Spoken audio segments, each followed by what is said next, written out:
नमस्कार, मैं हूं स्वाति भाटिया रावत और राज्यसभा टेलीविजन की खास पेशकश विज्ञान और तकनीकी से जुड़ी खबरों के साप्ताहिक कार्यक्रम ज्ञान विज्ञान में आप सभी का स्वागत है। आगे बढ़ने से पहले आइए सबसे पहले नजर डालते हैं अब तक की सुर्खियों पर। गेहूं के जीनोम के सीक्वेंस को डिकोड करने की दिशा में हुई शुरुआती सफलता हासिल।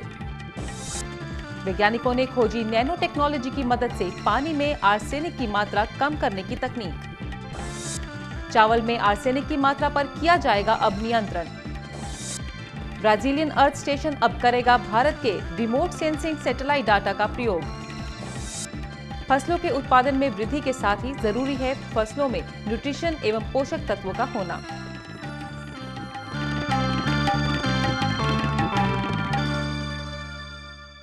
और अब खबरें विस्तार से। वैज्ञानिकों को गेहूं के जीनोम के सीक्वेंस को डिकोड करने की दिशा में शुरुआती सफलता हासिल हुई है। हाल ही में अंतर्राष्ट्रीय जर्नल साइंस में गेहूं के जीनोम की सीक्वेंसिंग का एक प्रारूप प्रकाशित हुआ है। इस अंतर्राष्ट्रीय प्रयोग में भारत के वैज्ञानिकों का भी महत्वपूर्ण योगदान रहा है। इस शोध से गेहूं की फसल में नए प्रयोग संभव हो पाएंगे। देखिए ये रिपोर्ट। पिछले कुछ वर्षों से जीनोम अनुक्रम की खोज में लगा अंतर्राष्ट्रीय गेहूं जीनोम अनुक्रम संघ सफलता के बेहद करीब है। हाल ही में IWSC ने इंटरनेशनल साइंस जर्नल में ब्रेड गेहूं के जीनोम का आनुवांशिक खाका प्रकाशित किया। इस खोज में 15 देशों के वैज्ञानिक दिन रात लगे हुए हैं। भारत की ओर से पंजाब खेतीबाड़ी विश्वविद्यालय लुधियाना, राष्ट्रीय पादप जैव प्रौद्योगिकी अनुसंधान केंद्र दिल्ली और दिल्ली विश्वविद्यालय साउथ कैंपस के वैज्ञानिक भी इस खोज में महत्वपूर्ण भूमिका निभा रहे हैं तथा जैव प्रौद्योगिकी विभाग ने लगभग 35 करोड़ रुपए की वित्तीय सहायता प्रदान की है। Under this consortium, we had been given the responsibility of decoding one chromosome, chromosome 2A we call it, right? And what we have done already generated a lot of sequence of this chromosome and then assembled it. So at the moment we can say 50% of the sequence, we know the order of the sequence from one side to other side, but there are few gaps in between. In next 3 years, we are going to bridge these gaps. And 3 years from now, we will say from one side of this chromosome 2 to the other side, what are those 900 million bases? So we can write them as you write on the book as letters, 4 letters. Bread गेहूं संसार में सबसे अधिक उगाई जाने वाली अनाज की फसल है तथा ज्यादातर देशों में ये भोजन के रूप में सर्वाधिक प्रयोग होती है। मूल रूप से ब्रेड गेहूं अलग अलग 3 पौधों के संकरण से अस्तित्व में आई है, इसीलिए इसका जीनोम बहुत विशाल होता है। इसमें लगभग 17,000 मिलियन मूल जोड़े, समान गुणसूत्रों के 3 समुच्चय यानी कि सेट एवं पुनरावृत्तीय DNA का एक बहुत बड़ा भाग होता है। इन्हीं सब विशेषताओं की वजह से गेहूं का जीनोम अनुक्रम खोजना बहुत कठिन था। अगले 3 वर्षों में गेहूं जीनोम अनुक्रम को खोज लिया जाएगा। Understanding basically the biology of a gene is very, very important. For example, in rice, there are 35,000 genes, and we know the functions of only 2,000 genes. Now, here in wheat, we know there are almost 35 to 40,000 genes on each of the genome. Multiply by 3, they become 130,000 genes. All of them are not expressing at the same time. For example, if there's one gene on one chromosome, like 2A, there may be the same gene on 2B, there may be the same gene on 2D. Only one of these is expressing. Now, which expresses, how plant decides out of these 3 which is to be effective, which is to be expressed in the plant, is something which is going to become available to us based on this genomics resource. Genome अनुक्रम की खोज न केवल विज्ञान के लिए बल्कि दुनिया भर के किसानों और आम आदमी के लिए बड़ी लाभदायक खोज होगी। एक तो इससे गेहूं की संरचना, ढांचे एवं विकास की विस्तृत जानकारी मिलेगी, जिससे भविष्य में संरचनात्मक बदलाव इत्यादि संभव हो पाएंगे। दूसरा, फसल पैदावार बढ़ाना व विषम परिस्थितियों में गेहूं उत्पादन भी संभव हो पाएगा, जो निरंतर बढ़ती जनसंख्या और बदलते पर्यावरणीय परिदृश्य के लिए आवश्यक भी है। आधुनिक प्रौद्योगिकी की मदद से गेहूं की ऐसी किस्में तैयार की गई हैं, जिनमें से एक गुणसूत्र भी निकाला जा सकता है। भारतीय खोजकर्ताओं ने ऐसे ही ब्रेड गेहूं के 2A गुणसूत्र, जिसमें 900 मिलियन मूल जोड़े थे, उनको डिकोड किया है। जीनोम अनुक्रम के लिहाज से ये अत्यंत लाभदायक डिकोडिंग है।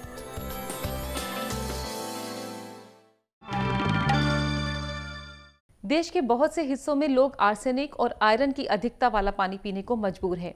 ये उन क्षेत्रों में गंभीर बीमारियों का कारण भी बनता है। हाल ही में वैज्ञानिकों ने नैनो टेक्नोलॉजी की मदद से पानी में आर्सेनिक की मात्रा कम करने का तरीका खोज निकाला है, जिससे पानी को कम दाम में शुद्ध किया जा सकता है। कोडेक्स एलिमेंटेरियस कमीशन ने जहां चावल में आर्सेनिक के स्वीकार्य स्तर के बारे में चर्चा की है, वहीं भारतीय प्रौद्योगिकी संस्थान ने पेयजल से आर्सेनिक को हटाने के लिए एक नई स्वदेशी प्रौद्योगिकी का विकास किया है।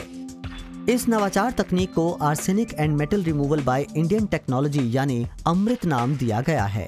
ये नैनो प्रौद्योगिकी के उपयोग पर आधारित है। आयरन ऑक्सी हाइड्रोक्साइड से बना इसका फिल्टर अवशोषण तकनीक से आर्सेनिक कणों को दूर करता है। इस प्रक्रिया में पानी में आर्सेनिक कण आयरन ऑक्सोहाइड्राइड से बने फिल्टर से आकर्षित होकर चिपक जाते हैं और शुद्ध जल एक पानी के टैंक में जमा हो जाता है। अमृत फिल्टर छानने के माध्यम से भी पानी में मौजूद लोहे के कणों और गंदगी को हटाता है। ये पानी की गंदगी को 200 नेफेलोमीट्रिक टर्बिडिटी इकाई से लेकर 1 नेफेलोमीट्रिक टर्बिडिटी इकाई तक नीचे लाता है। अमृत पीने के पानी के pH को पेयजल के अनुकूल करता है। World over, water is getting increasingly contaminated, either due to anthropological activities or geological reasons. As we keep understanding the impact of water on human health, we realize that even very tiny concentrations can affect health. For example, today we understand that there is no safe limit for arsenic. Whatever is there, it is dangerous. So you have to make it down to 0. And you have to do this efficiently, economically, in a very reasonable time scale. You don't have a lot of time to wait for water to get cleaned. Our objective in creating nanotechnology was to create affordable clean water. In Indian context, we defined affordability as 5 paisa per liter of clean water delivered at home. अमृत को food grade plastic propylene से बनाया गया है, जो कि विषैला नहीं होता और ये औसतन 15 साल तक कार्य कर सकता है। ये फिल्टर सस्ता, कॉम्पैक्ट और उपयोग करने में सरल है। इसे आसानी से जल शोधन के लिए उपलब्ध प्रौद्योगिकियों के साथ उपयोग किया जा सकता है। इसके अलावा लोहा और आर्सेनिक निकालने के लिए सामान्य सामग्री की तुलना में ये फिल्टर 5 से 6 गुना अधिक दक्ष है। इसमें सामान्य फिल्टरों की तुलना में प्यूरिफिकेशन कार्ट्रिजेस के बदलने की जरूरत काफी कम पड़ती है। इसके रखरखाव की लागत भी कम है। इन सभी विशेषताओं के कारण अमृत फिल्टर की पानी से आर्सेनिक निकालने की लागत लगभग 2 पैसे प्रति लीटर होगी। इसकी क्षमता प्रतिदिन 100 से 9000 लीटर पानी की है, जिससे इसका उपयोग बड़े स्तर पर पानी के शोधन के लिए भी किया जा सकता है। फिलहाल इसे पश्चिमी बंगाल के कुछ गांवों में पानी से गंभीर आर्सेनिक संदूषण हटाकर स्वच्छ पेयजल उपलब्ध कराने के लिए इस्तेमाल किया जा रहा है।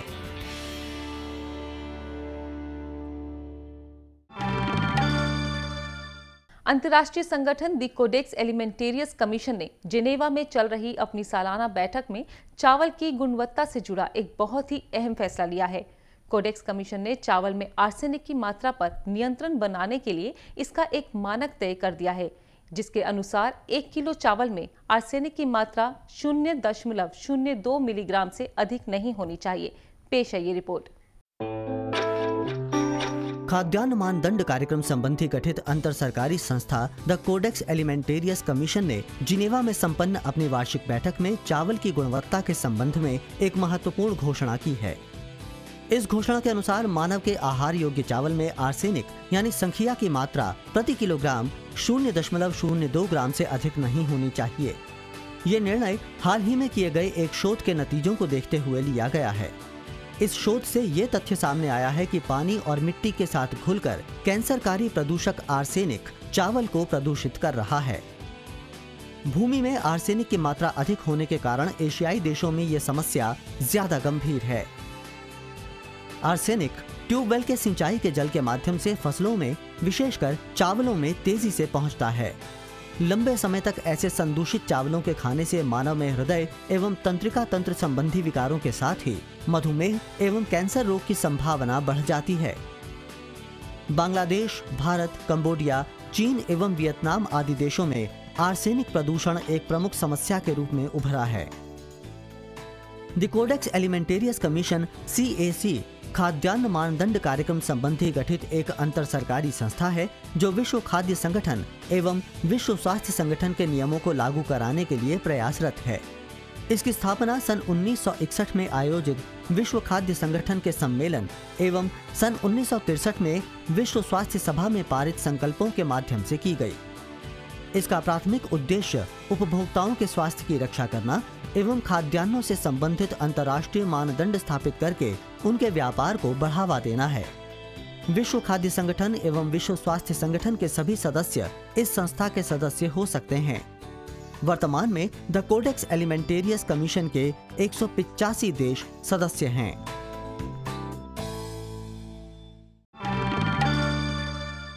ब्राजील अब भारत के रिमोट सेंसिंग सैटेलाइट द्वारा प्राप्त डाटा का प्रयोग अपने अर्थ स्टेशन के लिए करेगा।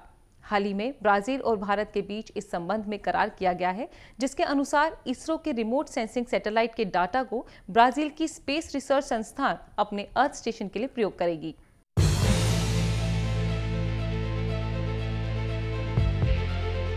अंतरिक्ष अनुसंधान में सहयोग के लिए भारत और ब्राजील ने 16 जुलाई को एक समझौते पर हस्ताक्षर किए, जिसके अंतर्गत ब्राजील स्थित अर्थ स्टेशन भारतीय सुदूर संवेदन उपग्रहों से आंकड़ों को प्राप्त करके उन्हें प्रोसेस करेगा। यह समझौता दोनों देशों के मध्य सहयोग पर आधारित है, जो कि ब्राजील स्थित क्यूबा अर्थ स्टेशन को भारतीय सुदूर संवेदन उपग्रहों के AWIFS और LISS-3 पेलोडों से आंकड़े प्राप्त कर उन्हें प्रोसेस करने की अनुमति प्रदान करता है। यह समझौता national institute for space research INPE और भारतीय अंतरिक्ष अनुसंधान संगठन एवं क्रियान्वयन संस्था रिमोट सेंसिंग सेंटर को परस्पर निकट लाएगा। इसरो भारतीय सुदूर संवेदन उपग्रहों के AWIFS और LISS-3 पेलोडों से प्राप्त आंकड़ों को national institute for space research INPE के ब्राजील स्थित क्यूबा अर्थ स्टेशन को प्रदान करेगा। National institute for space research INPE अपनी स्थापित क्षमता के माध्यम से प्राप्त आंकड़ों को प्रोसेस करेगा। भारत के रिसोर्स सैटेलाइट में AWIFS और LISS-3 पेलोड विशिष्ट कैमरों से युक्त हैं। Linear imaging self scanner 3 medium resolution camera है जो 3 स्पेक्ट्रा बैंड्स रखता है। वहीं AWIFS यानी एडवांस्ड वाइड फील्ड सेंसर भी 3 स्पेक्ट्रा बैंड्स का संचालन करता है।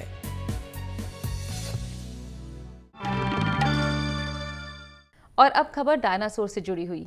हाल ही में मध्य प्रदेश स्थित नर्मदा घाटी में डायनासोर के मल के जीवाश्म पाए गए हैं। वैज्ञानिकों के अनुसार ये 6 करोड़ साल पुराने हैं।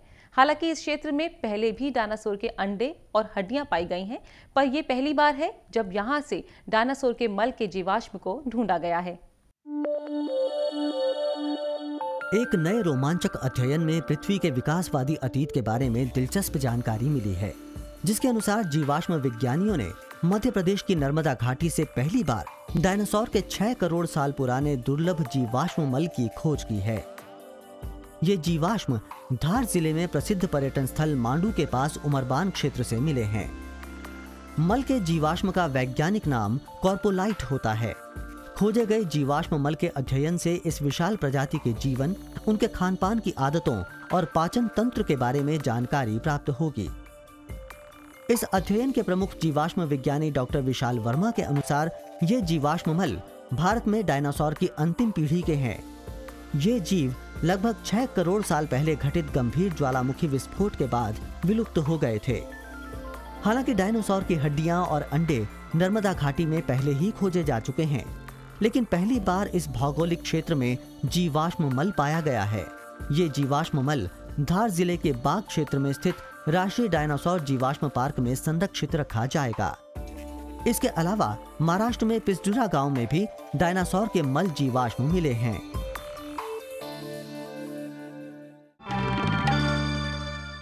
और अब वक्त है एक छोटे से ब्रेक का। देखते रहिए कार्यक्रम ज्ञान विज्ञान।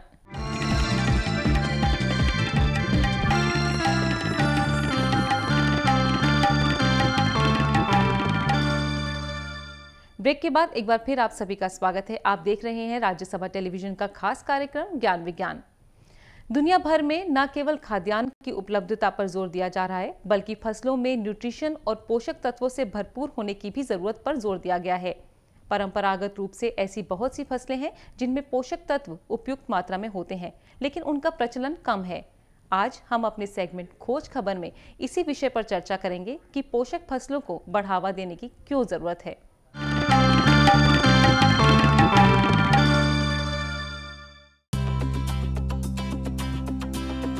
भोजन जीवन की मूलभूत आवश्यकता है। मानव समाज ने पिछली कुछ सदियों में एक जटिल खाद्य पद्धति विकसित की है। इसमें कोई दो राय नहीं कि विज्ञान और प्रौद्योगिकी की भूमिका इसमें अहम रही। पूरी दुनिया में शोधार्थी लगातार उत्पादन, खाद्य संरक्षण और कृषि में नए तरीके खोज रहे हैं। पर इन सब प्रयत्नों के बावजूद खाद्य सुरक्षा आज संसार की सबसे बड़ी समस्या है। विश्व स्वास्थ्य संगठन के अनुसार भरपेट, साफ व पौष्टिक भोजन मिलना एक मूलभूत अधिकार है। बदलते परिवेश और बढ़ती जनसंख्या के कारण करोड़ों लोगों को भरपेट भोजन नहीं मिलता और वे कुपोषण के शिकार भी हैं। विशेषज्ञों की नजर में खाद्य सुरक्षा के लिए सबसे पहले 3 अहम कदम उठाए जाने जरूरी हैं। सबसे पहले तो पर्याप्त मात्रा में भोजन उपलब्ध हो। दूसरा, पौष्टिक आहार प्राप्त करने के पर्याप्त संसाधन हो। तीसरा, भोजन में पौष्टिकता की मात्रा पर्याप्त हो। खाद्य सुरक्षा को निश्चित करने के लिए संयुक्त राष्ट्र महासचिव बॉन की मून ने 2012 में जीरो हंगर चैलेंज प्रोग्राम की शुरुआत की। इस स्कीम के तहत जीरो हंगर चैलेंज लक्ष्य प्राप्त करने का वर्ष 2025 निर्धारित किया गया है। जीरो हंगर का विचार दरअसल 2003 में ब्राजील के राष्ट्रपति लूला डी सिल्वा द्वारा प्रस्तुत किया गया था। बड़ी मात्रा में कृषि भूमि तथा आधुनिक तकनीक के बावजूद खाद्य सुरक्षा के मामले में भारत अभी बहुत पीछे है। कृषि भूमि का गैर कृषीय उपयोग, पानी की कमी, जलवायु परिवर्तन, युवाओं की कृषि में अरुचि, ये कुछ ऐसे कारण हैं जिनसे ये समस्या और भी बढ़ गई है। खाद्य सुरक्षा अधिनियम 2013 भारत की लगभग 2/3 आबादी को सब्सिडी पर खाद्य अनाज उपलब्ध करवाने का लक्ष्य रखता है, जो कि खाद्य सुरक्षा की दृष्टि से बेहतरीन है। इस स्कीम के तहत गर्भवती महिलाओं, नवजात शिशुओं की मांओं व बच्चों को मुफ्त भोजन देने का भी प्रावधान है। खाद्य सुरक्षा से संबंधित विभाग हर वर्ष अंतर्राष्ट्रीय वर्ष की अवधारणा का अनुकरण कर रहे हैं। उदाहरण के लिए 2014 को पारिवारिक कृषि का अंतर्राष्ट्रीय वर्ष घोषित किया गया है, जिसके तहत पारिवारिक कृषि परंपरा को बढ़ावा देने के साथ साथ महिला सशक्तिकरण और युवाओं पर विशेष ध्यान दिया जाएगा। इसी तरह 2015 मिट्टी संरक्षण एवं निरोग मिट्टी संवर्धन वर्ष घोषित किया गया है। 2016 को दाल को समर्पित वर्ष घोषित किया गया है। सिर्फ भोजन की कमी ही नहीं बल्कि गुप्त हंगर की ओर भी वैज्ञानिकों ने ध्यान देने की बात कही है।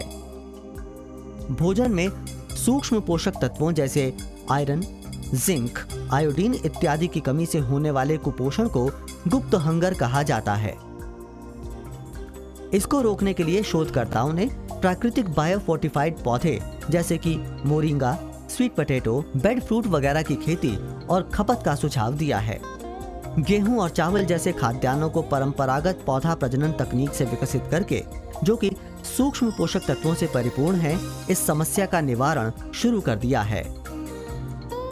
खाद्य सुरक्षा, स्वास्थ्य, पोषण, संपोषणीय आर्थिक विकास और पर्यावरण आदि से अंतर संबंधित होने के कारण एक जटिल विषय है। अतः आज इस बात की अत्यंत आवश्यकता है कि खाद्य विज्ञान में सुधार लाकर व खाद्य विज्ञान का सदुपयोग कर हम हर इंसान को पौष्टिक आहार उपलब्ध करवा सकें।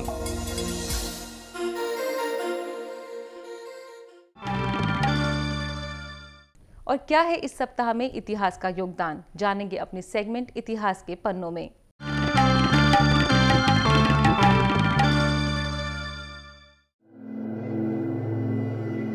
उनतीस जुलाई 1876 को कोलकाता में Indian association for the cultivation of science की स्थापना की गई। ये भारत में वैज्ञानिक अनुसंधान का प्रमुख संस्थान है। इसकी स्थापना डॉक्टर महेंद्र लाल सरकार द्वारा विज्ञान एवं अनुसंधान गतिविधियों को प्रोत्साहित करने के उद्देश्य से की गई थी। ये संस्थान आरंभ में दक्षिणी कोलकाता के भाऊ बाजार गली में था। अब इसका कैंपस जादवपुर में है। विज्ञान को समर्पित सबसे पुराने इस संस्थान में अनेक प्रख्यात वैज्ञानिकों ने कार्य किया है। सर सीवी रमन ने अपना फिजिकल ऑप्टिक्स का प्रयोग यहीं पर किया था, जिसके कारण वो देश के लिए पहला नोबेल सम्मान प्राप्त कर सके। 31 जुलाई को भारत के गोवा में दामोदर धर्मानंद कोसाम्बी का जन्म हुआ। वो भारतीय वैज्ञानिक, गणितज्ञ, इतिहासविद और संस्कृत के विद्वान थे। सन 1926 में उन्होंने हार्वर्ड विश्वविद्यालय से गणित, इतिहास और भाषा में स्नातक की उपाधि प्राप्त की। शुद्ध और अनुप्रयुक्त गणित एवं सैद्धांतिक व व्यावहारिक सांख्यिकी के क्षेत्र में उन्होंने महत्वपूर्ण योगदान दिया। उन्होंने भारत के विभिन्न संस्थानों जैसे बनारस हिंदू विश्वविद्यालय, अलीगढ़ मुस्लिम विश्वविद्यालय, टाटा मूलभूत अनुसंधान केंद्र आदि में अध्यापन कार्य किया। विज्ञान के अलावा वो विज्ञान और सामाजिक प्रक्रियाओं के मध्य संबंधों को लेकर भी सक्रिय थे। विकासशील देशों के संदर्भ में वो विज्ञान और सामाजिक प्रक्रियाओं के मध्य संबंधों को अधिक महत्वपूर्ण मानते थे। 1 अगस्त 1744 को प्रसिद्ध फ्रांसीसी जीव विज्ञानी जीन बैप्टिस्ट लामार्क का जन्म हुआ। उन्होंने सिद्ध किया कि अधिग्रहण गुण अगली पीढ़ी में हस्तांतरित नहीं होते। उन्होंने जीव विज्ञान एवं इन्वर्टिब्रेटा शब्द गढ़े और उन्हें सन 1801 में प्रकाशित अपनी पुस्तक सिस्टम ऑफ इन्वर्टिब्रेटा के माध्यम से लोकप्रिय किया। लामार्क का प्रसिद्ध सिद्धांत जीवों के विकास पर था, जिसके माध्यम से उन्होंने कहा कि भूवैज्ञानिक इतिहास में सभी जीवों का विकास सतत परिवर्तन से हुआ है। उन्होंने चूहों पर परिवर्तन कर अपने सिद्धांत को सत्य साबित किया। उन्होंने आधुनिक जीव विज्ञान में महत्वपूर्ण योगदान दिया। इसके लिए उन्हें इन्वर्टिब्रेटा जीवाश्मिकी का जनक भी कहा जाता है। 2 अगस्त 1861 को भारत के जैसोर में, जो कि अब बांग्लादेश में है, आचार्य प्रफुल्ल चंद्र राय का जन्म हुआ। उन्होंने सन 1882 में एडिनबर्ग यूनिवर्सिटी से स्नातक की उपाधि प्राप्त की। सन 1901 में उन्होंने बंगाल केमिकल्स एंड फार्मास्यूटिकल्स नामक पहले रसायन उद्योग की स्थापना की, जिसका लक्ष्य भारत में रसायन उद्योग के विकास को प्रोत्साहित करना था। आचार्य प्रफुल्ल चंद्र राय ने मर्क्यूरस नाइट्रेट और उसके यौगिकों की खोज भी की। उन्होंने विज्ञान विषय को अपनी मातृभाषा में लिखा व दूसरों को भी ऐसा करने के लिए प्रेरित किया।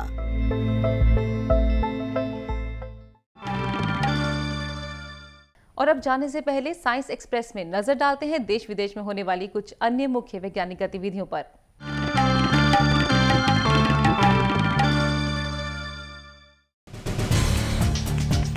स्वास्थ्य एवं परिवार कल्याण मंत्रालय ने HIV संक्रमण व एड्स को रोकने के लिए और लोगों को जागरूक करने के लिए एक राष्ट्रव्यापी मुहिम शुरू की है, जिसके तहत 23 जुलाई को संचार व सूचना प्रौद्योगिकी मंत्रालय के साथ एक ज्ञापन पर हस्ताक्षर किया गया। इस साझेदारी से पोस्टर और बैनर इत्यादि प्रचार साधनों द्वारा बड़े पैमाने पर लोगों को एड्स के बारे में जागरूक किया जाएगा। महानगर टेलीफोन निगम लिमिटेड और भारत संचार निगम लिमिटेड के नेटवर्क का इस्तेमाल भी इन गतिविधियों का एक अहम हिस्सा रहेगा। सामान्य सेवा केंद्रों का प्रयोग करके इस विषय में ज्ञान बढ़ाना, स्वैच्छिक रक्तदान को प्रोत्साहित करना एवं सामाजिक सुरक्षा स्कीमों तक पहुंच सुनिश्चित की जाएगी। इसके साथ ही इस वित्तीय वर्ष में 50,000 पंचायतें तथा अगले वित्तीय वर्ष में 1 लाख पंचायतों को ब्रॉडबैंड ऑप्टिक फाइबर नेटवर्क से जोड़ने की भी योजना है। इस कार्यक्रम का मुख्य उद्देश्य HIV एड्स पीड़ितों से होने वाले भेदभाव का मुकाबला करना है। खराब हो जाने वाले भोजन को प्रिजर्व करना देश में खाद्य सुरक्षा प्रदान करने के लिए एक अहम कदम है। इसी दिशा में काम करते हुए 23 जुलाई को विभिन्न मंत्रालयों की बैठक हुई, जिसमें रेडियोथर्मी तकनीक का प्रयोग करके जल्दी खराब होने वाले भोजन के बचाव के विषय पर चर्चा हुई।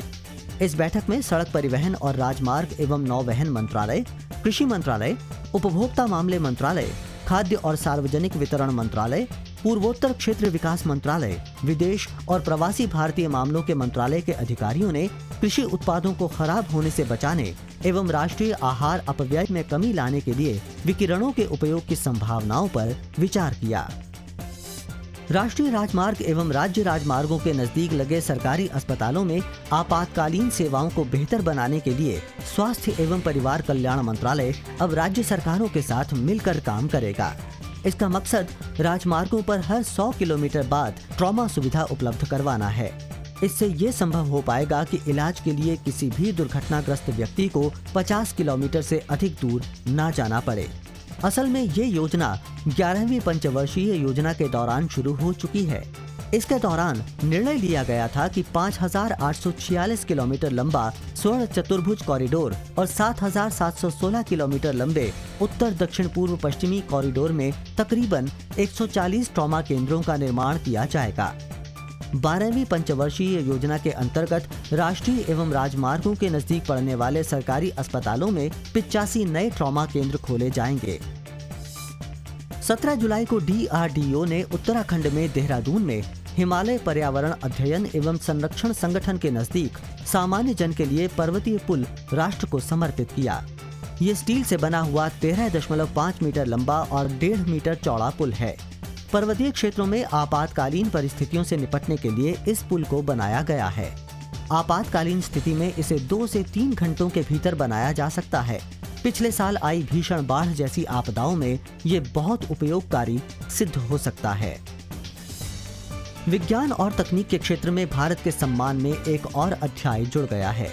भारतीय मूल के अमेरिकी सर्जन डॉक्टर अतुल गावड़े को प्रतिष्ठित BBC रीथ व्याख्यान देने के लिए चुना गया है। ये व्याख्यान दिल्ली सहित विश्व के 4 बड़े शहरों में आयोजित किए जाएंगे। व्याख्यानों की ये श्रृंखला चिकित्सा का भविष्य नाम से आयोजित होगी। पहला व्याख्यान डॉक्टर असफल क्यों होते हैं विषय पर होगा। इसके बाद the century of the system पर वे अपने विचार प्रस्तुत करेंगे। इन व्याख्यानों में जटिल प्रणालियों में सरल चेकलिस्ट के विकास को वो लक्षित करेंगे। स्वास्थ्य विज्ञान और प्रौद्योगिकी क्षेत्र में शिक्षा और अनुसंधान को बढ़ावा देने के लिए पुणे में स्थित सिम्बायसिस इंटरनेशनल यूनिवर्सिटी ने एक स्वास्थ्य विज्ञान और प्रौद्योगिकी पार्क की स्थापना की घोषणा की है। इस परियोजना के लिए विश्वविद्यालय बेल्जियम सरकार से सहयोग प्राप्त कर रहा है। इस पार्क का निर्माण बेल्जियम के वलोनिया स्थित साइंस पार्क ऑफ वलोनिया की तर्ज पर हो रहा है। यह पार्क कॉर्पोरेट्स के रिसर्च एवं डेवलपमेंट केंद्रों, प्रौद्योगिकी और तकनीकी संस्थानों के बीच सहयोग बढ़ाने का काम करेगा। इस पार्क में 200 बिस्तर वाला एक धर्मार्थ अस्पताल भी बनाया जाएगा। तो ज्ञान विज्ञान में आज इतना ही। आपको हमारा ये कार्यक्रम कैसा लगता है, इसके बारे में आप अपने सुझाव और प्रतिक्रियाएं हमें ईमेल कर सकते हैं। हमारा ईमेल एड्रेस है news@vigyanaprasar.gov.in।